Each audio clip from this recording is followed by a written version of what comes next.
Hello and thank you for joining us on Nationwide on the network service of the NTA. I'm Najat Atutijani. You can follow this news broadcast live on our website nta.ng/live and on YouTube NTA News Online. You can also visit our Twitter handle, which is at NTA News Now, and our Facebook page is NTA News Network. Find us on Instagram as NTA Network. We begin with President Muhammadu Buhari's visit to Nasarawa State. The federal government says it is sustaining interventions in infrastructure across states of the federation to stimulate the economy and fast-track development. President Muhammadu Buhari, while inaugurating some projects executed by both the federal and Nasarawa state government, said milestones achieved in the state attest to the fact that the APC is providing good governance to Nigerians. ASUU-government reports. Excitement amongst the people of Nasarawa State as they welcome President Muhammadu Buhari, who is visiting the state for the first time since Governor Abdullahi Sule assumed office in 2019. In solidarity with the people of Nasarawa State are governors of Plateau, Kogi and Kebbi states, as well as deputy governors of Benue and Ebonyi states, who joined to welcome President Buhari. Among projects inaugurated by the Nigerian leader is the 330 kV power substation in Akurba, which is already supplying uninterrupted electricity to the residents of Lafia and environs. Without this infrastructure, development will be very difficult, even if it is possible. So whatever we do for power and the railway and roads, we are doing it to make sure that we make Nigerians independent. With this substation, Nasarawa has become a center point for electricity distribution for around this area and to other areas beyond. Also inaugurated a bus terminal, Vocational and Technology Institute Lafia, as well as CBN office. On arrival, President Muhammadu Buhari, who received rousing welcome at the newly built Lafia Airport, inaugurated the facility for operations. Thank you very much. President Buhari commends Governor Abdullahi Sule for executing infrastructure that will improve lives of the people as well as boost economy of the state.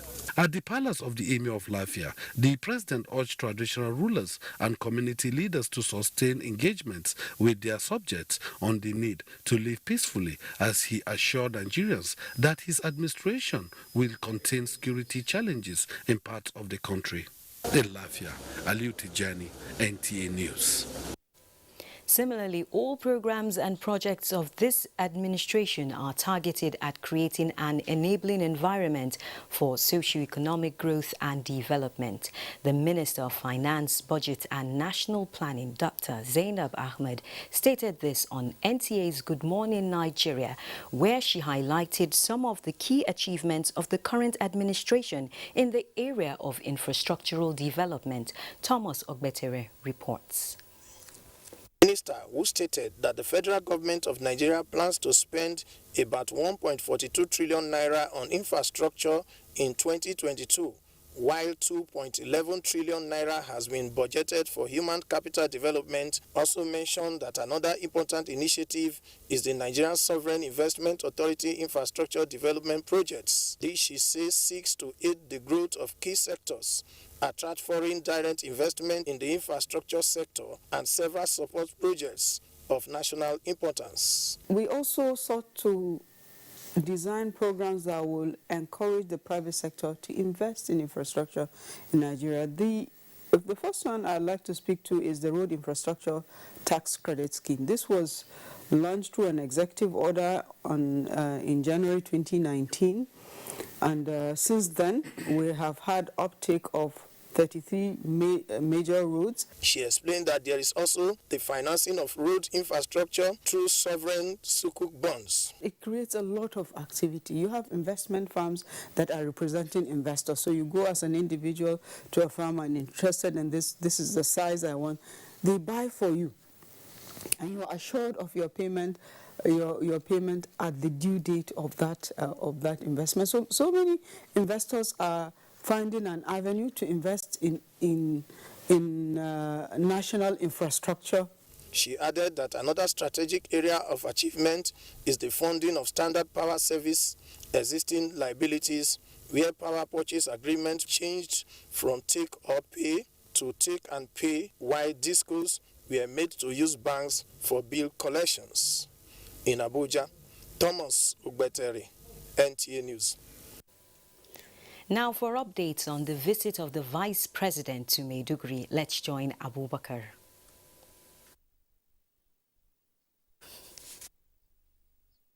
It's always good to see you, Naja'atu, and thank you for joining us.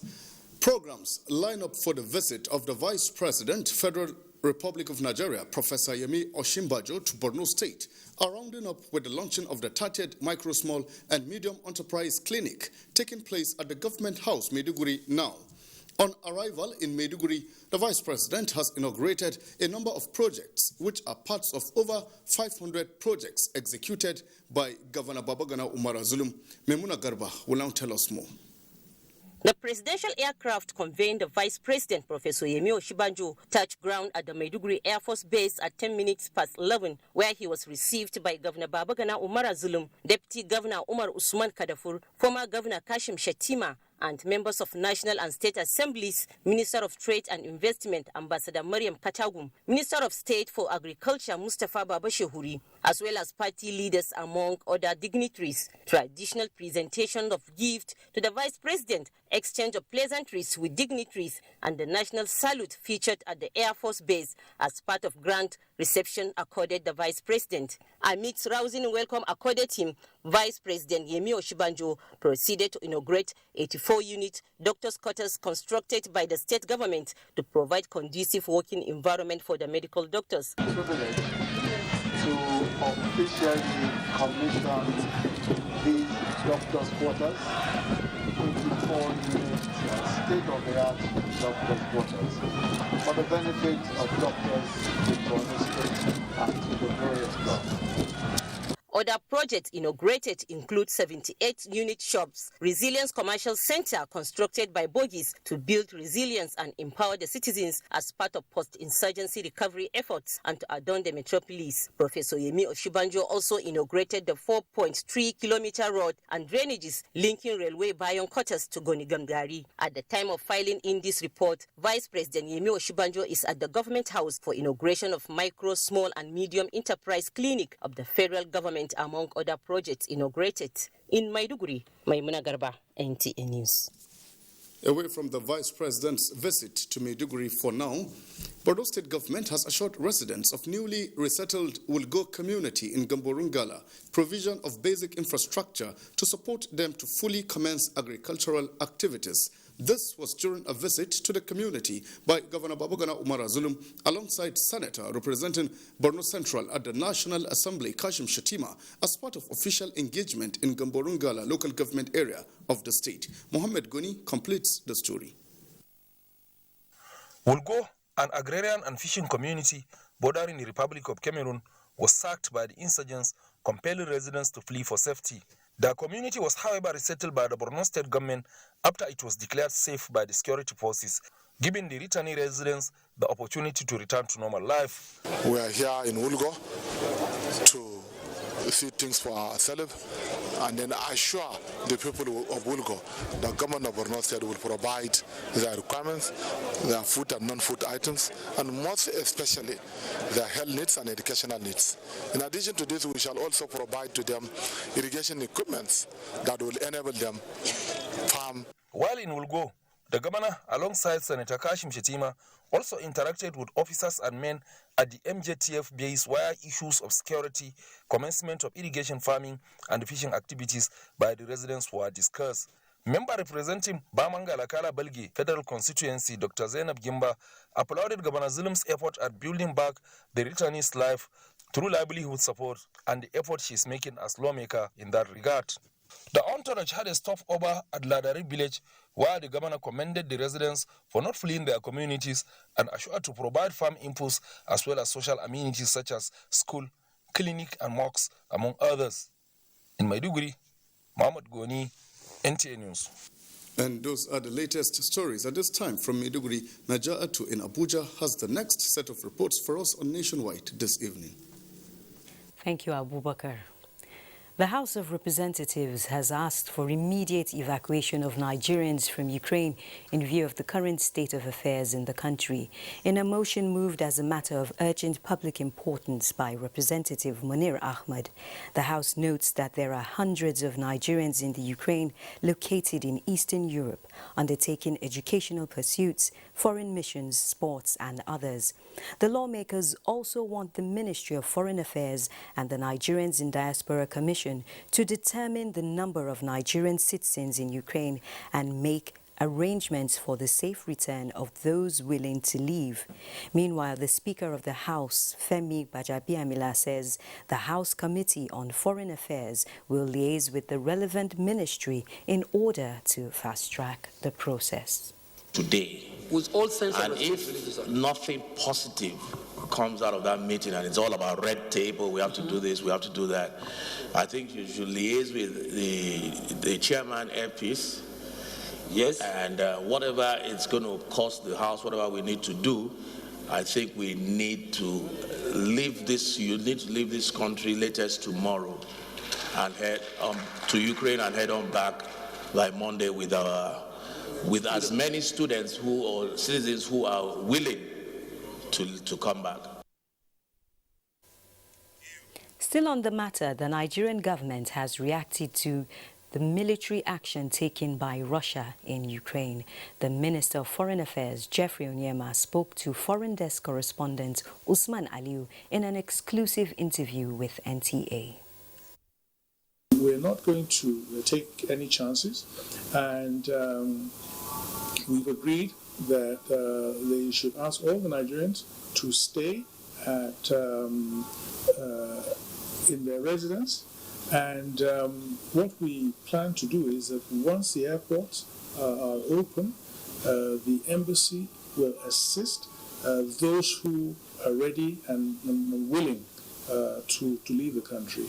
There are 5 airports, and so we're now planning on how to get those who want to leave to the airports nearest to where they're staying, and then helping and assisting for them to evacuate, to leave the country. The advice that we were getting was that we should not panic. The Nigerians in Ukraine should not panic. The embassy was in touch with them, telling them to take reasonable precautions, and which has been ongoing for a while. Now, the question, of course, was whether the Russians would invade, and the Russian government itself, of course, was saying that they would not invade. The Americans and the UK, of course, were saying that an invasion was imminent. So it was very, very difficult to take a definitive position with regards to advising everybody to leave. The travel advisory that came out, last time I spoke to the ambassador about 2 days ago, I said to him, we have to err on the side of caution, that those who want to leave should leave. And this was issued. There were interviews with a number of Nigerian students who said that they preferred to stay, that things were calm, and that they did not feel under any immediate threat. Meanwhile, enlisting credible leaders who will be game changers in terms of Nigerian unity and diversity and engender inclusiveness is the focus of the Nigeria Agenda Initiative launched in Minna, Niger State. The action seeks to drive home the core values of unity, peace and patriotism in all citizens. Fatima Aliu reports. The North Central launch of the Nigeria Agenda Initiative was convened to create awareness on the need for citizens to develop shared values of equity, fairness, justice and inclusion, which can only be provided by effective transformational leadership. The drive also seeks to find solutions to the current challenges in the country by sensitizing Nigerians towards value orientation through promotion of unity, love for one another, and respect for hard work, irrespective of cultural, religious, and political affiliations. You do not elect or select a sectional leader and expect him to provide you a national agenda. A national agenda can only be provided by a national leader. A national leader can only be a nationalist who understands the exigencies of leadership in the 21st century. It centers around coming together in unity to fight, using our strength and our diversity for the greater all of Nigeria. So this is what the Nigerian agenda is all about. And I think it is something that I would want to encourage each and every one of us to key into their project. The Nigeria Agenda Sensitization Campaign is expected to be taken to grassroots to achieve the desired objectives of popular participation. In Mina, Fatima Aliu, NTA News. Lagos is next with Michael as our guide. Over to you, Michael.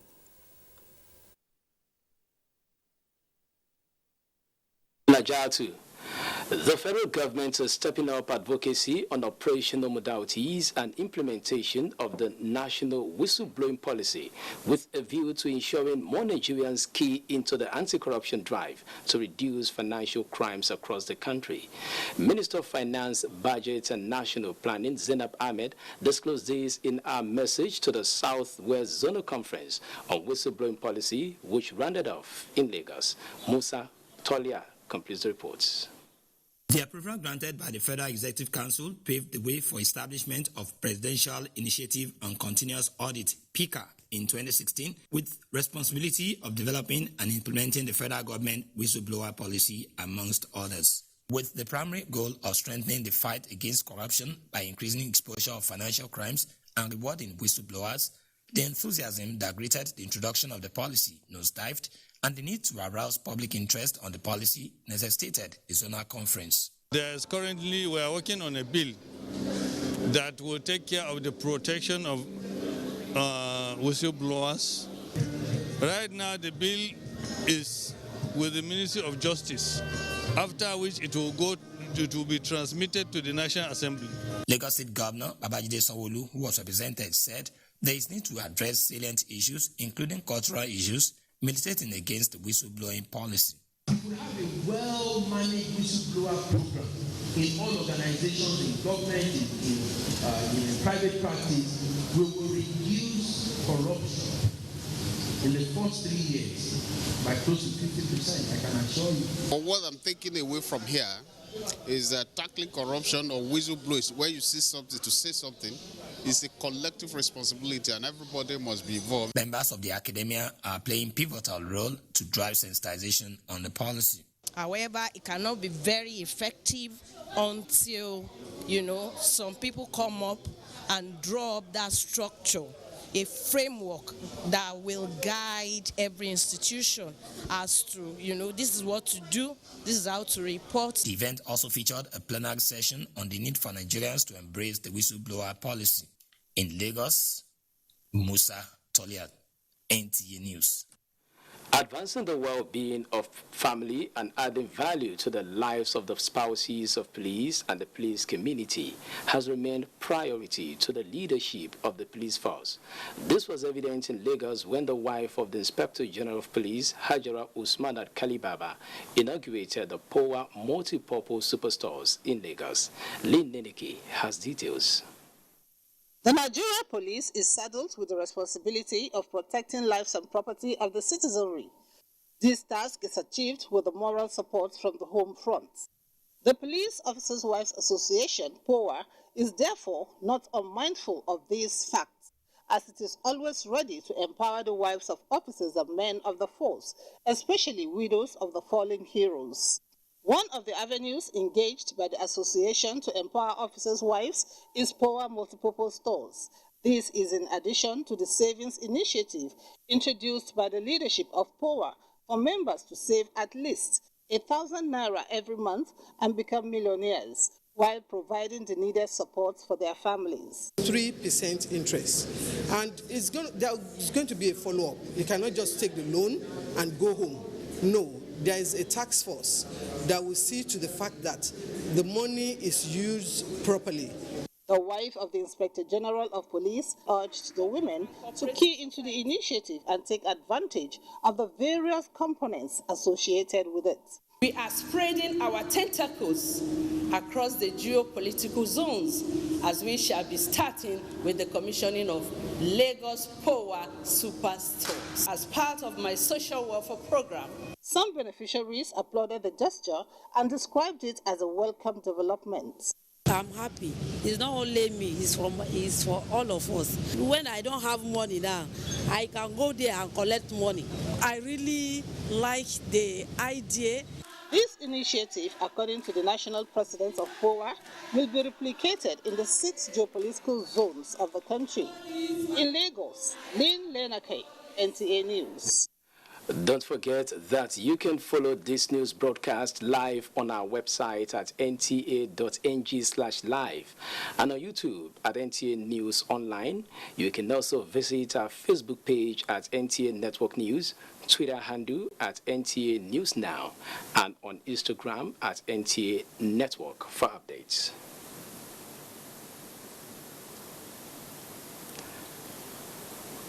Time for the first commercial break, and when we return, Nationwide continues from our Enugu Network Center, where Chineye is standing by.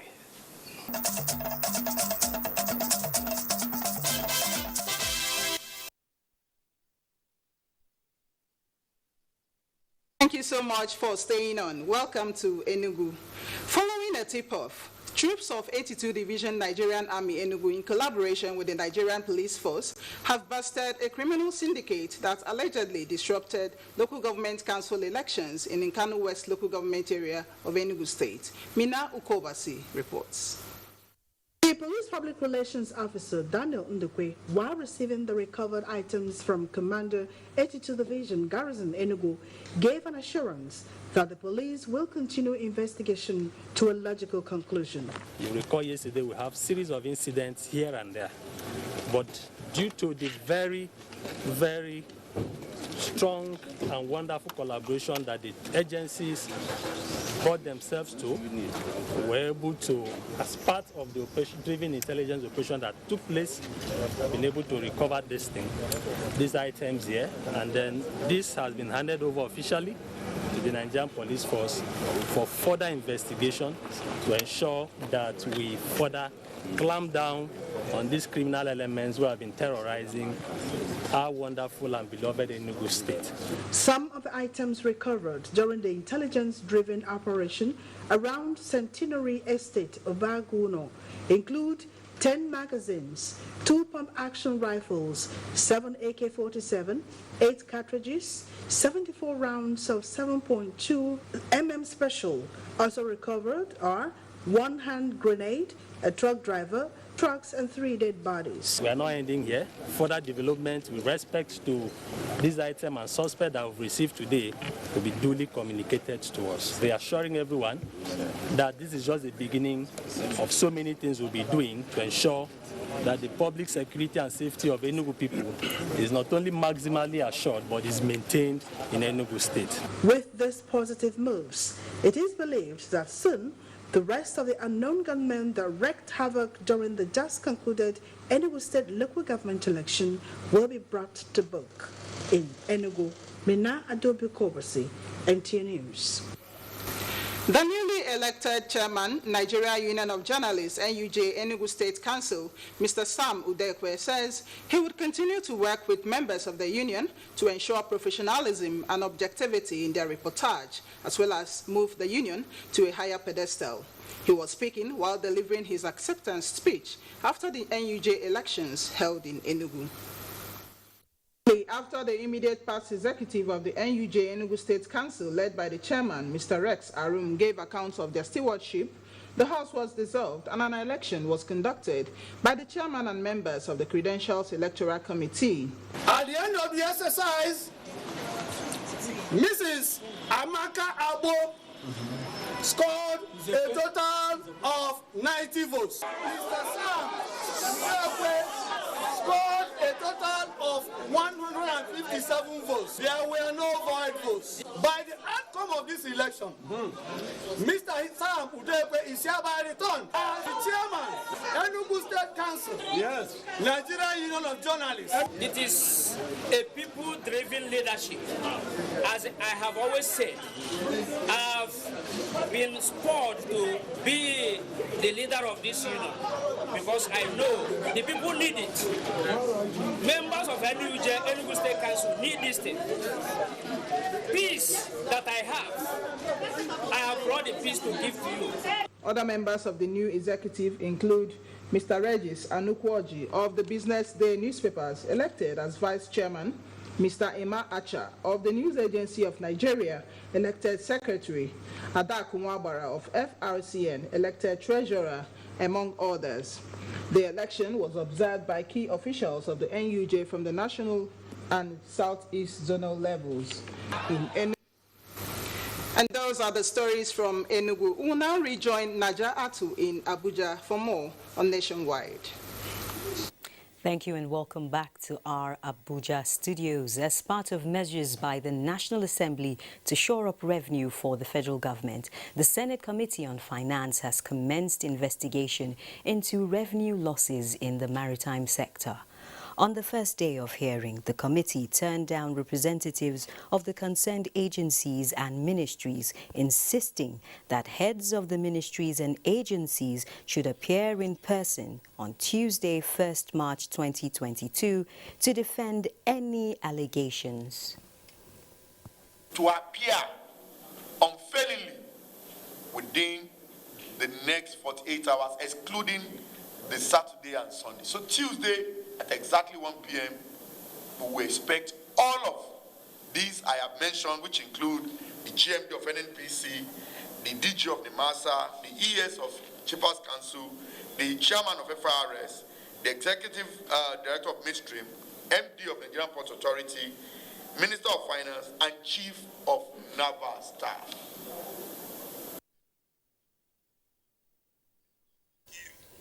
Meanwhile, the Federal Competition and Consumer Protection Commission and the Nigerian Civil Aviation Authority have inaugurated a joint task force committee to look into the recent increase in airfare. Benny Adams reports.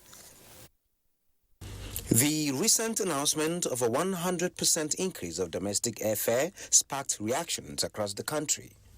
In a swift move, the Federal Competition and Consumer Protection Commission has met with management of the Nigerian Civil Aviation Authority, and the outcome is the formation of a joint technical committee to investigate the allegation of price fixing by domestic airlines and other consumer complaints in the aviation sector.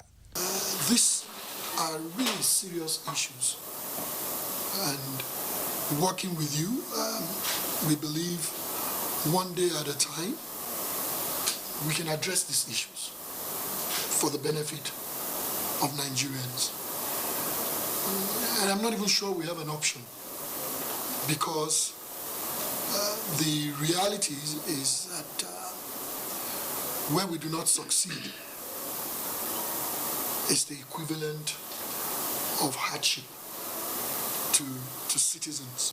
And for the aviation regulator, striking the balance between safety and comfort of passengers is key. We'll work together to see how we get this fine balance.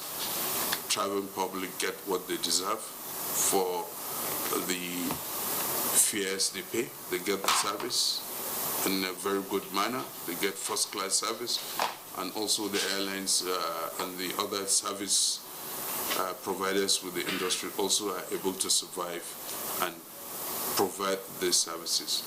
There are many challenges we have. There are many difficulties we have. The demand for air transport in Nigeria has increased significantly. The domestic airlines under the aegis of the Airline Operators of Nigeria have earlier cited increase in aviation fuel, high cost of maintenance, and insufficient foreign exchange, among other challenges. But the regulator insists on following due process to attaining efficient service delivery. In Abuja, Benny Adams, NTA News. Similarly, stockbrokers and financial regulators have expressed optimism that ongoing reforms in the Nigerian capital market will deepen innovation and sound regulatory framework. The launch of a colloquium on capital market-led conversations on key drivers and development in the financial and capital market as it affects the economy. Comfort Amadou reports. Total capitalization of the Nigerian Stock Exchange stood at 25.4 trillion. Global financial crisis, unstable price of stocks, recession and regulatory problems are some of the challenges confronting the capital market, according to financial managers. However, the market has maintained a positive trajectory due to a series of market intervention and innovations, as well as the NGX demutualization, which shaped the direction of the market. The strategic drive to sustain the path of growth for the market informed the launch on the colloquium on the Nigerian economy and capital market by the first professor of capital market, Uche Uwaleke, chronicling the 10 Ps and the perspectives of the Nigerian capital market. They need to increase the supply of securities. They need to also incentivize demand for securities. And that is the only way the capital market can grow. Colloquium panelists identified low participation and inadequate knowledge of the market, which hinders the realization of full potential of Nigeria's capital market, stating that the new piece on the capital market will aid development of the capital market long term. Many businesses in the country that are captured in the GDP are not reflected in the capital market. So when we get to the point where we have some level of formalization of our economy, then you're going to have the capital market be a reflection of the structure of the economy. The panelists advocated increased cooperation among key players in the nation's economy towards driving the productive investments. In Abuja, Comfort Amadou, NTA News. Still on the economy, what happens after COVID-19? The future forecast and planning for post-COVID-19 economy recovery and sustainability are some of the major aspects which have been considered by experts as solution for speedy revamping of the economy. Bosede Abel reports that professionals from various financial institutions, stakeholders and industry players x-rayed the need for skill development crucial for the future at the 2022 edition of the Skills for the Future Summit. The need to make better plans for the future and the opportunity to grow while the world continues to heal from the scourge of the COVID-19 pandemic and to summon the challenges that lies ahead can never be overemphasized. The actuarial sciences is currently experiencing a debt experts are concerned about. This summit serves as an avenue to join forces, train and groom Nigerian graduates on skills that will prepare them for the changing labor markets. There has never been a better time than now to make preparation for the future that we desire. Excel is not an accountant tool, it's a logical tool. With the theme, Developing Quotient for a Sustainable Future, the lectures highlighted topics like reimagining a sustainable career in finance, building capacity for the fourth revolution, project management, Excel masterclass, digital marketing masterclass, among others, as key focus in all 6 masterclasses. What has become paramount in the fourth revolution of work is skill development, and that's something we're committed to. We also have to give a lot of focus and a resource into developing our human capacity, because that is where we're going to be able to make the difference in the world. New way of management that can assist you to make sure your business is also nimble, to be able to respond to uncertainty and changes we find around us. The summit has been designed to develop competencies and create a pipeline of progressing association of chartered certified accountant students based on the professional insights. In Abuja, Bosede Abel, NTA News. And to academic matters now, the Academic Staff Union of Universities, ASUU, and the federal government, represented by the Minister of Labour and Employment, Dr. Chris Ngigi, will continue negotiations next week to end the ongoing industrial action by ASUU. Ekene Undului reports that the meeting between the two bodies last night ended without resolving all the contending issues. On February 14, 2022, ASUU commenced a 4-week strike action to press home its demands for improved conditions of service for members. Resolving these issues is why the federal government and leadership of ASUU are back on the negotiation table. Issues for deliberation include the academic allowance, revitalization fund for public universities, promotion arrears, inconsistencies in IPPIS payments, and non-signing of the 2009 federal government ASUU renegotiation agreement. After a closed-door session spanning over 7 hours, leadership of ASUU left without addressing the press.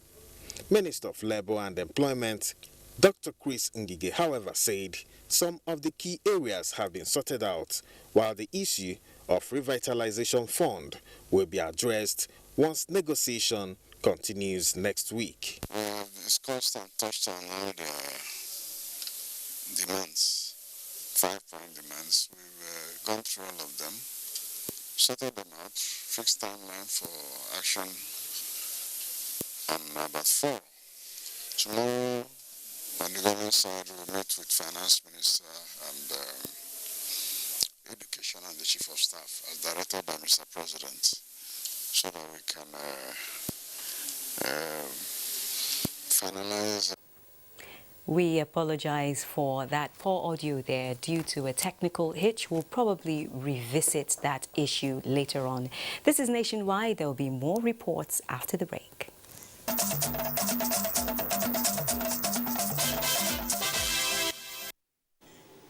This is Nationwide on the network service of the NTA. Tragedy struck early Thursday morning at the rice mill area of Wadata in Makurdi, where 6 persons were electrocuted as a result of power surge. More than 13 others also sustained various degrees of injury from electric shock.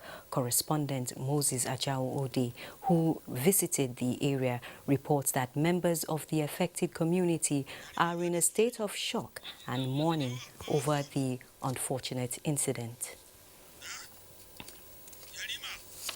Now be remembered in the minds of residents of Rice Mill area in Wadata, as 6 persons lost their lives and many injured due to complicity from faulty electric lines and high voltage supplied to the community. The affected persons were said to have been electrocuted at different locations. Just here, the thing started spiking. My TV just they catch fire, like saying a firewood when they put fire on it. According to some relatives of the deceased, the community have reported severally to officials of the Jos Electricity Distribution Company in Makurdi, but yet the problem still persists. 2 weeks back, we lost a member here. So the only son of his parents. So before that particular incident, we've been reporting to NEPA whenever issues like this occur, but they won't even come. If by peradventure they have to come, they will ask us to give them money. Because of the privatization, they carry people who don't even know the job, but because they are paying them meager money, they are there to work to do the work. Mr. Samuel Asema, district head, Ankpa, Wadata, Benue State, who visited the community, appealed for calm as efforts are being made to speak with relevant authorities. When something happens like this, at times people enter inside and started breaking it again. We are here to put things in order. If somebody say, let us go and burn these people, do this and that, say no. Effort to speak with management of Jos Electricity Distribution Company proved abortive, as he is said to be indisposed. In Makurdi, Moses Ajao-Ode, NTA News. And our correspondent will keep us updated. The All Progressives Congress, CECPC, has appointed committees for the Saturday, 12th March 2022 zonal congresses. In a statement by the National Secretary, APC Caretaker Extraordinary and Convention Planning Committee, John James Akpanudo-Edehe. The chairmen of the committees are all members of the CECPC, while secretaries are selected from deputy governors from their respective geopolitical zones. Meetings of zonal stakeholders hold on Saturday, 26 February 2022 at the respective geopolitical zones. The Court of Appeal sitting in Abuja has upheld the judgment of the Federal High Court which set aside the candidacy of Andy Uba as candidate of the All Progressives Congress in the November 6th governorship election in Anambra State. The appellate court, in a unanimous judgment delivered by Justice Danlami Zenchi, dismissed the appeals brought by Andy Uba and the APC against the judgment of the trial court for lacking merit. The court held that the panel considered all the issues raised by the appellants in the two appeals and resolved all against the appellants. Counsel to Moghalu, Chris Uche, SAN, asked the court to affirm the December 20th, 2021 decision of the lower court. Justice Inyang Ekwo of the federal court had in his judgment held that Mr. Andy Uba was never a candidate in the poll, having emerged from an illegally conducted primary election by the APC. The court also held that the plaintiff, George Moghalu, succeeded in proving that the APC did not conduct a valid primary election, which Mr. Uba claimed to have won as the party's flag bearer in the election. Electorates in the Northern Senatorial District of Cross River State say they are looking forward to a credible voting process devoid of hitch nor controversy in the Saturday 26 February 2022 by-election for Ogoja Yala Federal Constituency, Oba Hyacinth reports. Few days from now, electorate in Ogoja-Yala of Cross River State will be filing out to elect their representative for the Greenhouse of National Assembly. But are the electorate aware, and what are their expectations before, during and after the ballot?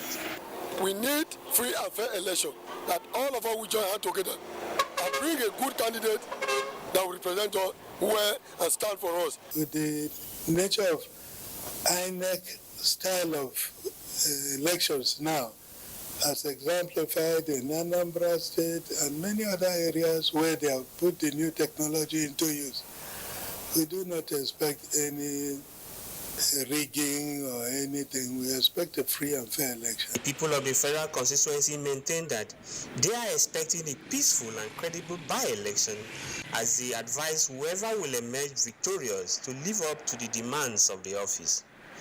The respondents urge INEC and other stakeholders to ensure the election is devoid of any manipulation, since the February 26 by-election for Ogoja Yala Federal Constituency is to ensure that Cross River State is completely represented at the Green Chambers of the National Assembly after the former occupant was inaugurated as a senator of Northern Senatorial District of the state. In Ogoja, Oba Hyacinth, NTA News. Still on election matters, the Independent National Electoral Commission, INEC, has distributed sensitive election materials ahead of Saturday's Akure North-South Federal Constituency by-election in Ondo State. Olubukola Aduo reports that the distribution of the election materials kicked off at the Central Bank of Nigeria, Akure. Sensitive electoral materials, which are the ballot papers and result sheets, were duly inspected in the presence of representatives of the political parties participating in the by-election. The Independent National Electoral Commission says the sensitive materials are to be distributed to the secretariats of Akure North and Akure South local government areas for onward movement towards and polling units for the by-election. We have the EC8P 2, which is for collection of results of PUs, at the RA level.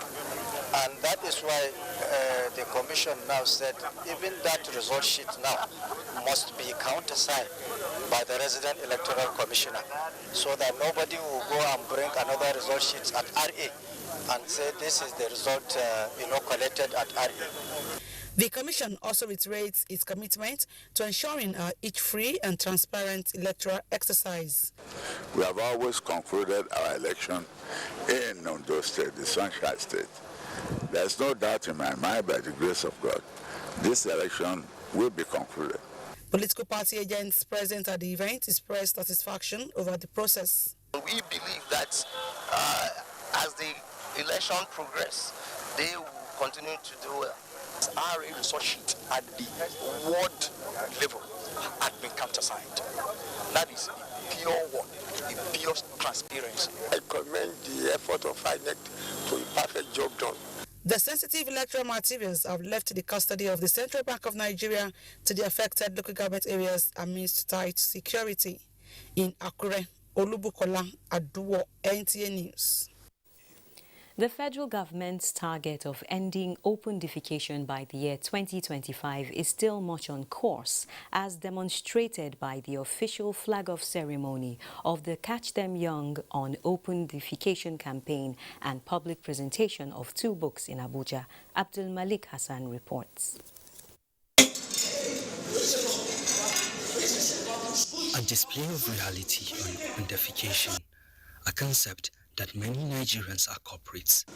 Open defecation is the release of human waste into the environment. Now, achieving a healthy environment became the goal of the federal government, and the use of toilets was encouraged to shun open defecation.